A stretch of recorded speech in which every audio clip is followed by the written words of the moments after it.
미사일 몇 발만 쏴도 이제 베네수엘라는 아마 뒤집어질 겁니다. 난리가 날 겁니다. 중국에 대한 메시지일 수도 있어요. 중국은 끼어들었다가 괜히 이제 관세 문제 터지고 이러면 또 더 복잡해지니까 마두로가 전화해도 소용없죠. 내리자마자 갑자기 막 B2 스텔스 폭격기 날라오고 막 F-22 날라오고 푸틴도 살짝 보니까 약간 섬찟해하는 것 같더라고. 유럽의 생각은 좀 다를 수도 있죠. 계속 싸워. 돈은 대줄 테니.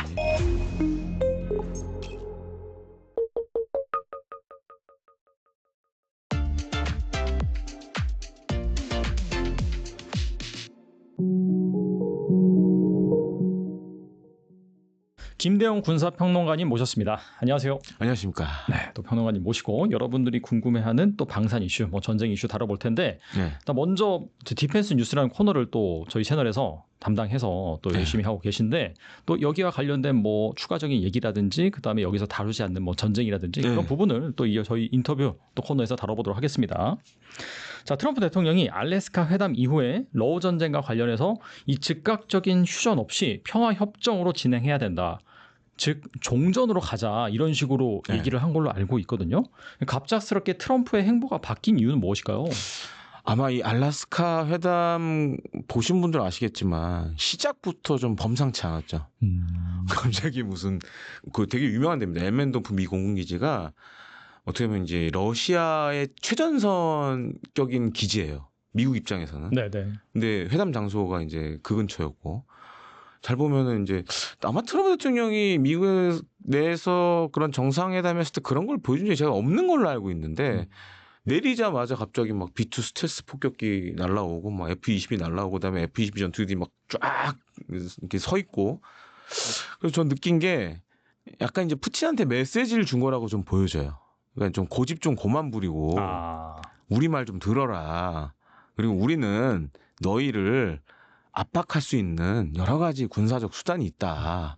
물론 지금 이제 미국이 각종 대러 제재하고 있지만 군사적으로도 우리가 너희를 충분히 누를 수 있는 전력을 갖고 있다. 그러니까 회담 시작 전부터 약간 그런 압박을 준 것 같아요. 협상의 우위를 점하기 그렇죠. 위해서. 네. 그러니까 약간 트럼프식 그런 회담 방식을 좀 선택한 것 같아요.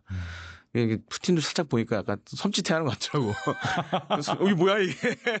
물론 이제 사전에 조율을 안 했는 것 같아요 보니까. 약간 보통 조율하지 않나요? 그런 또 근데 거대한 푸틴 회담은. 대통령 표정이 살짝 놀래하는 것 같더라고요. 그리고 생각해보세요. 물론 이제 미러가 옛날처럼 냉장고 같은 사이는 아니지만 그래도 사이가 좋진 않잖아요. 그렇죠. 네. 근데 그런 상황에서 미국의 군사력을 과시한다? 만약 그걸 받아들이는 러시아 정상 입장에서는 그렇게 싹 좋진 않겠죠. 일단 이걸로 시작을 했는데 결론적으로 보면 뭐 딱히 진전된 건 없어요. 무슨 평화협정을 하겠다고 했는데 근데 기존의 그런 내용과 크게 다르지 않은 걸로 보여지고 일단은 그건 중요했던 것 같아요. 푸틴을 끌고 나왔다. 일단 테이블에는 끌고 나왔다라는 건 뭐 봤을 때 그건 성공적이라고 보여지는데 반면에 뭐 우리가 흔히 그런 말 하잖아요. 소문 한 잔치 먹을 거 없다고. 근데 이번에도 역시 소문 한 잔치 먹을 게 없었다라고 보여지고 오히려 이제 그 뒤에 뭐 우크라이나 젤렌스키 대통령이나 뭐 나토 정상들이 이제 다시 워싱턴으로 찾아갔잖아요. 그러면서 한번 그 푸틴의 생각을 좀 얘기를 한 것 같아요.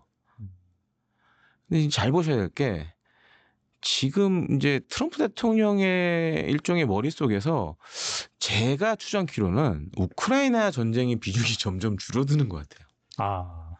점점 줄어드는 될 대로 되고 그리고 돈은 우리가 안 낼 거고 그리고 우크라이나 담보도 유럽이 알아서 해.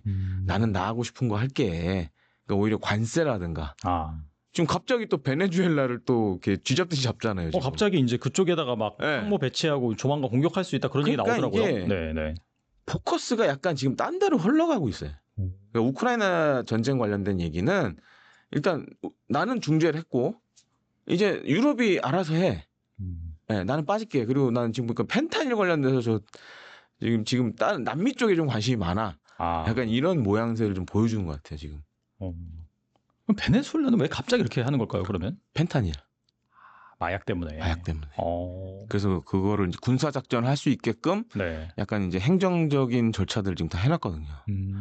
그리고 뭐 베네수엘라 때리는 거야 미국 입장에서 일도 아니고 그런 생각을 좀 갖고 있는 것 같아요 지금. 그 주변에 지금 계속 미 해군 전력들, 뭐 이지스 구축함도 배치가 되고 미 해병 원정단도 지금 나가 있고 그 뭐 미국이 굳이 뭐 대규모 군사작전 안 해도 그냥 토마호크 미사일 몇 발만 쏴도 이제 베네수엘라는 아마 뒤집어질 겁니다. 난리가 날 겁니다. 아마. 보니까 뭐 예비군 총 동원연이라서 450만 뭐 네. 군인들 뭐 예비역들 막 준비 중이다 그런 말 지금 있던데. 베네수엘라 정권이 그렇게 탄탄한 것도 아니고 그러니까 약간 지금 군사적 그런 옵션에 대한 자신감이 좀 있는 것 같아요. 왜냐하면 이제 이란 관련해서 한번 해봤잖아요. 그렇죠. 네. 그리고 갑자기 이제 둘 다 멈춰버렸잖아요. 그러니까 중재를 했고 최근에 보면 뭐 아제르바이잔하고 거기도 이제 뭐 평화 협상을 이끌어냈고 약간 지금 군사적 옵션에 대한 자신감을 좀 가진 것 같아요. 트럼프 대통령 입장에서는. 근데 보니까 그 베네수엘라 그 대통령이 그 시진핑과의 뭐 친분을 과시하고 뭐 쉐쉐하기도 하고 막 그런 보도도 있던데 네. 중국이 그렇다고 개입할 가능성 없을까요? 아 힘들죠. 너무 멀어요. 베네수엘라 너무 물리적인 멀어. 거리가 멀다. 물리적인 거리가 너무 멀고. 하긴 그러네요. 그리고 이제 네, 중국 아메리카 입장에서는 대륙이니까. 지금 거기가 중요한 게 아니라 뭐 대만이 중요하지. 남중국해, 동중국해, 대만이 중요하지. 이건 뭐 크게. 그리고 중화인민공화국이 탄생된 역사를 봤을 때 그런 일에 개입한 적도 없고 쉽지 않죠. 예. 그건 이제 마두로의 생각일 뿐이고 어떻게 되든 말든. 그리고 이제 괜히 잘못 도와줬다가 중국이 가뜩이나 지금 미국 트럼프 이기 행정부가 민감해하는 게 펜타닐이거든요. 그렇죠.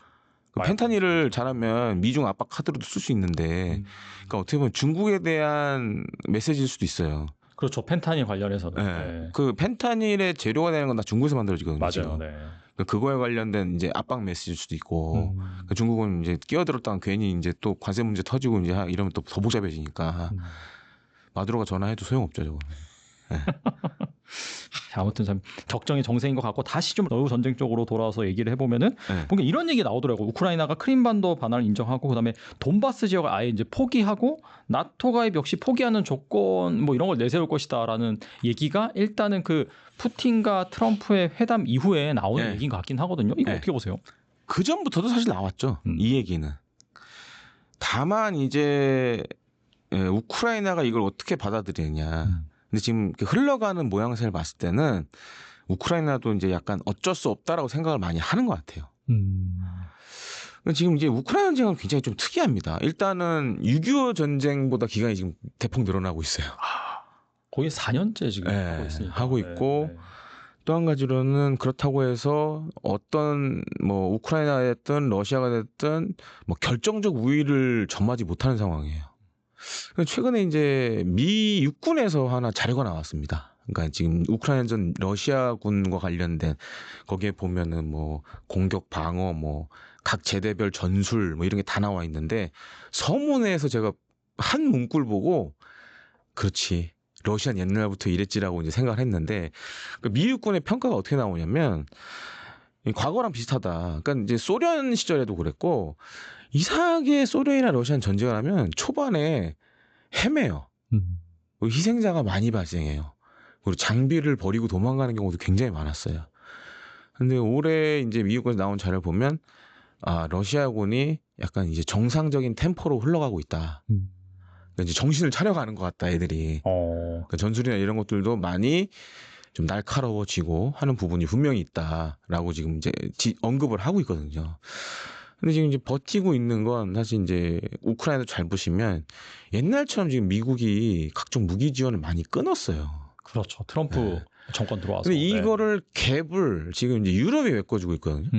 그러니까 이제 지난번에도 한번 제가 나와서 말씀드렸지만 이제 대러 제재로 묶여 있는 유로에 묶여 있는 돈들 가운데 이자 소득으로 맞아요. 계속 이제 무기를 뭐 생산해서 준다던가 돈을 준다던가 이런 식으로 지금 하고 있어요 계속. 그래서 뭐 며칠 전에도 뭐 우크라이나가 뭐 사거리 수천 킬로미터 되는 뭐 순항 미사일도 새로 만들었다 그러고 다 그게 그 돈으로 만드는 거거든요. 네. 지금. 그러니까 그런 식으로 계속 전쟁이 계속 지연되고 있어요. 그리고 이제 러시아도 잘 보면 과거와 달리 적극적인 공세를 안 해요.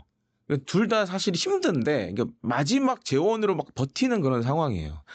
그러니까 이제 우크라이나 입장에서 봤을 때도 이제 푸틴이 제안한 뭐 크림반도 반환이라든가 돈바스 지역 포기를 안 받아들일 수 없는 상황이죠. 근데 이제 또 유럽의 생각은 좀 다를 수도 있죠. 계속 싸워. 돈은 대줄 테니. 그럼 러시아가 계속 힘이 빠질 거 아니에요. 그리고 트럼프가 뭐 그렇다고 해서 100년 만년 집권하는 것도 아니고 다음에 또 누가 될지 모르는 거고. 맞아요. 네. 근데 돈은 있고 이 러시아에 묶여져 있는 돈들은 있고. 아. 그러니까 약간 입장들이 서로 다른 거예요. 그리고 이제 뭐 작년에도 제가 나와서 한번 말씀드렸지만 뭐 유럽 내 평화유지군 만들어서 뭐 우크라이나에 배치하는 방안도 지금 나오고 있고. 근데 유럽 내에서도 반대하는 의견이 지금 나오고 있고. 특히 이제 프랑스 쪽에서 이제 그런 얘기 나오니까 야 그러려면 마카론 네가 가라 뭐 이런 얘기 이탈리아 나오고. 그 네. 총리가 그런 얘기 하잖아요. 그러니까 지금 뭔가 그러니까 6.25 전쟁은 좀 달랐어요. 그러니까 유엔군에 보면 이제 여러 나라가 있었고 실제 그들 나라들이 전투를 하면서 많은 희생이 있었고 그러면서 이제 전쟁에 대한 염증이 생기면서 아 빨리 좀 끝내자 이게 됐는데 지금 우크라이나 전쟁을 잘 보시면 다른 외부 세력이 들어가 있지 않아요. 보면 이제 무기 지원하고 뭐 돈 주고 이런 것만 하고 있잖아요. 물론 이제 용병들이 있지만 자발적으로 싸우는 용병들이 있고 아니면 돈 받고 싸우는 용병들이 있지만 그러니까 외부 세력이 거의 개입이 안 돼 있는 상황이에요. 그러다 보니까 이 전쟁은 당신들의 전쟁이지 내 전쟁은 아니잖아. 이제 이런 차이가 있다라는 점을 좀 아셔야 될 것 같아요. 말씀 들어보니까 여러 그런 뭐 세계 각국의 나라들의 이해관계가 좀 얽혀 있는 것 같고 네. 결과적으로 이 결말 어떻게 될까? 이번에 이제 뭐 종전 협상한다라고 하고 네. 뭐 아까 말씀하신 것처럼 젤렌스키랑 유럽 그 정상들이 이제 워싱턴에 가서 또 네. 얘기도 하고 있고 또 며칠 전에는 이제 3자 회담이 열릴 것이다 그런 얘기도 나왔는데 네. 어떻게 될 거라고 보세요? 여기서 뭐 잘 정말 이렇게 협상을 해가지고 끝날지 아니면은 전쟁이 더 이어질 걸로 보시는지. 질질 끌 것 같아요. 이거. 계속 질질 끌고 그리고 이제 뭐 유럽이 그럼 이거를 빨리 끝내는데 좀 많이 동참을 해야 되는데 아시다시피 이제 뭐 유럽 연합이라는 곳이 여러 나라의 이해관계가 엮여 있기 때문에 특히 이제 우크라이나의 안전 보장과 관련된 문제를 어떻게 해결할 거냐. 뭐 방금 얘기해 주셨잖아요. 이탈리아는 뭐 너나 가라 이러고 쉽지가 않아요 이게 다 하나같이. 그리고 이제 6.25 전쟁도 끝나고 나서의 문제가 뭐였냐면 일단 선은 걷지만 선을 긋고 휴전한 거 아니에요. 근데 그 선과 관련된 문제가 사실 우리는 잘 이제 기억에서 없어졌지만 이게 꽤 오래 갔어요. 그 문제까지도 생각을 안 할 수가 없는 거죠. 예를 들어서 선을 걷는데 아니 여기까지 예를 들어서 우리 지금 비무장지대처럼 이런 식으로 만들어야 되는데 이 선 긋는 것도 사실 쉽지 않아요.